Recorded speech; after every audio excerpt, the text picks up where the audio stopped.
নমস্কার। ভারতীয় চিকিৎসক মহল এবং ভারতীয় জনসমাজের তাহলে কি এখন তৃণমূলকে তাড়া করাই লক্ষ্য?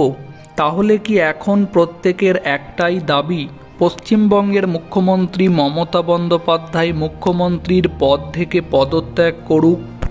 আরজিকর মেডিকেল কলেজ হাসপাতালের তরুণী চিকিৎসকের নৃশংস হত্যাকাণ্ডের প্রতিবাদে সরব হলো গোটা দেশ।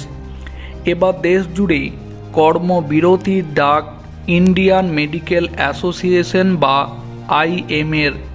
আগামী 17ই আগস্ট শনিবার সকাল 6টা থেকে রবিবার সকাল 6টা পর্যন্ত দেশ জুড়ে কর্মবিরতির ডাক দেওয়া হয়েছে। সংগঠনের তরফে জানানো হয়েছে, জরুরি পরিষেবা ছাড়া ওই 24 ঘন্টার মধ্যে সমস্ত রকম পরিষেবা দেওয়া থেকে বিরত থাকবেন চিকিৎসকেরা।